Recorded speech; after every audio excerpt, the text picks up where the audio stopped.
आइए आज हम बहुत ही इम्पोर्टेंट टॉपिक पे बात करेंगे, पॉलिनोमियल्स। आखिर में ये पॉलिनोमियल्स होता कैसे हैं और ये बनता कैसे है और किसे हम पॉलिनोमियल्स कहते हैं, इन सारी बातों पे इस वीडियो में हम चर्चा करेंगे। अगर आप इस वीडियो को अच्छे से समझ लेते हैं तो नो डाउट कि आज के बाद आपसे पॉलिनोमियल्स के कोई भी क्वेश्चंस छूटेंगे, कोई भी क्वेश्चन आपसे नहीं छूटने वाले हैं। चलिए मैं पहले बात करूँगा पॉलिनोमियल्स। पॉली में से हम पॉली को अलग लेंगे, नोमियल्स को अलग लेंगे। चलिए हिंदी भी इसकी बता देता हूँ मैं। इसका हिंदी होता है बहुपद। क्या होता है? बहुपद। नाम से ही पता चलता है, बहु मतलब बहुत सारे और पद मतलब जिसमें बहुत सारे पद हों, मतलब बहुत सारे टर्म हों। यहाँ से आते हैं। पॉली मतलब होता है मेनी, ठीक है, और नोमियल्स मतलब होता है टर्म्स, मतलब जिसमें मेनी टर्म्स हों, बहुत सारे टर्म्स हों, वो क्या बनाएंगे? पॉलिनोमियल्स बनाएंगे। ये बातें क्लियर है। अब आप कहोगे सर टर्म्स क्या होता है, हमें तो यही नहीं पता है। यहाँ तो आप बता दिए, यहाँ आके कन्फ्यूजन खड़ा कर दिए। मैंने कहा कोई बात नहीं, टर्म्स भी बताऊँगा मैं। टर्म्स कैसे बनता है? टर्म्स जो होता है वो होता है कॉम्बिनेशन ऑफ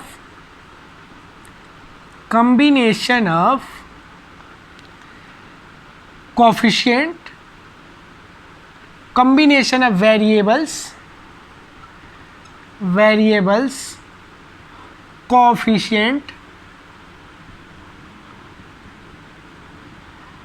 and constant। अब आप कहोगे लो सर, एक डाउट से निकले नहीं, आपने एक और डाउट डाल दिया। अब इसे हम क्या समझे? मैं कहूँगा बस धीरज रखो, सब बताऊँगा, एक एक चीज़ को इतने क्लेरिफाई करूँगा, डाउट ही ख़त्म हो जाएगा। हिंदी इंग्लिश दोनों वाले देख लो। चलिए वेरिएबल्स को लेके आते हैं यहाँ पे। वेरिएबल्स को अगर हिंदी में बात करें तो इसे हम चर कहते हैं। चर मतलब समझते हो? नहीं समझते हो? किसी भी अल्फ़ाबेट, जो अल्फ़ाबेट्स हो गए ना, अल्फ़ाबेट्स, ठीक है, कोई भी alphabets A B C D Z तक, वो सारे क्या हैं आपके? अगर मैथमेटिकल ऑपरेशन में यूज़ हो रहे हैं तो वो आपके वेरिएबल्स हैं। मतलब इसकी वैल्यू ना हमेशा चेंज होती रहती है। एक एग्जांपल के तौर पे बताऊंगा, कुछ ऐसे आपके दोस्त होंगे ना जो मतलबी होंगे। जब आपके पास पैसा आएगा वो आपके पास चिपक जाएंगे, जब पैसा भाग जाएगा वो कहेंगे ना ना मैं ना पहचानता तुम्हें, वो भाग जाएंगे।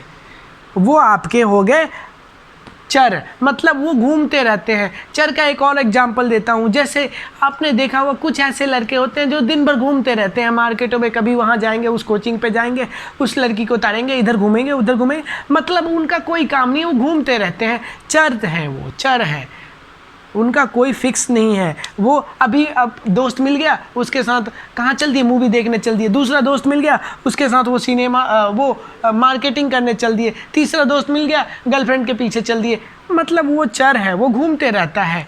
और अगर गांव में कहेंगे तो चर मतलब आपने सुना होगा, गांव के लोग हमारे देसी में यूज़ किया जाता है, जा गाय के चरा ले हुआ। मतलब वो गांव क्या होती है, घूम घूम के वो चारों तरफ चरेगी, उसे हम कहते हैं चर।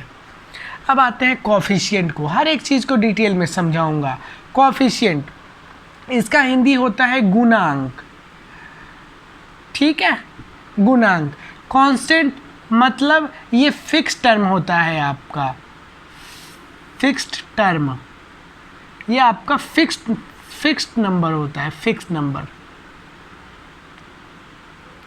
ठीक है।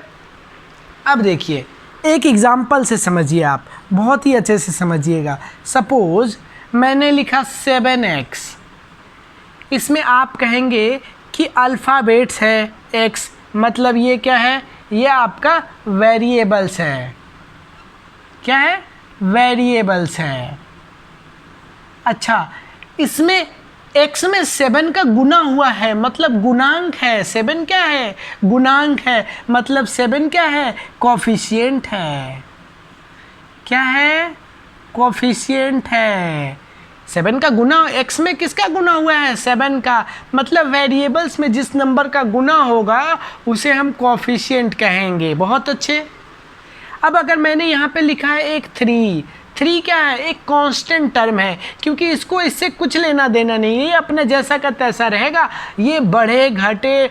अब x यहाँ पे 1 रख देंगे वैल्यू तो ये कुछ और आ जाएगा, x का वैल्यू 2 भी रख देंगे, 3 भी आ सकता है, लेकिन ये कन्फर्म है, ये नहीं बदलने वाला, मतलब ये क्या है, कांस्टेंट टर्म है, फिक्स्ड है ये। और जब ये मैं करूँगा, अगर कंप्लीट 7x क्या है तो ये एक टर्म हो गया, कंप्लीट 3 क्या है, एक टर्म हो गया, और जब ये टर्म मिलेंगे तो हमारे क्या बन गए, पॉलिनोमियल। मतलब अगर मैं 7x + 3 कहूँ तो ये क्या है, ये एक पॉलिनोमियल है। बातें समझ में आ रही है?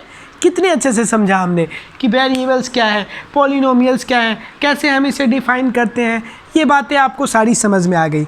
अब मैं इसे चाहूँगा मिटाना। अब आप कहेंगे कि सर क्या सारे नंबर्स पॉलिनोमियल्स होंगे? क्या सारे नंबर्स पॉलिनोमियल्स होंगे? मैं कहूँगा कि इंतज़ार कीजिए, वो भी मैं बताता हूँ। अब देखिए, पॉलिनोमियल्स को जो बांटा गया है वो पॉलिनोमियल्स को टाइप्स ऑफ पॉलिनोमियल्स पे आते हैं हम। Types of polynomials, types of polynomial के अकॉर्डिंग पॉलिनोमियल को कितने पार्ट में बांटा गया है, इधर आइए। एक तो टर्म्स के अकॉर्डिंग पॉलिनोमियल, दूसरा डिग्री के अकॉर्डिंग पॉलिनोमियल। हर एक चीज़ को डाउट आपका क्लियर कर दूंगा, बेफिक्र रहिएगा। तीसरा वेरिएबल्स के अकॉर्डिंग, वेरिएबल्स के अकॉर्डिंग, ठीक है।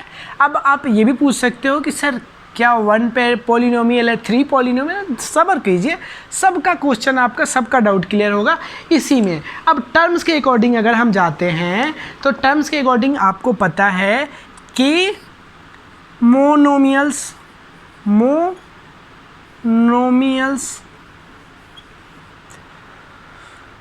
बायोनोमियल्स।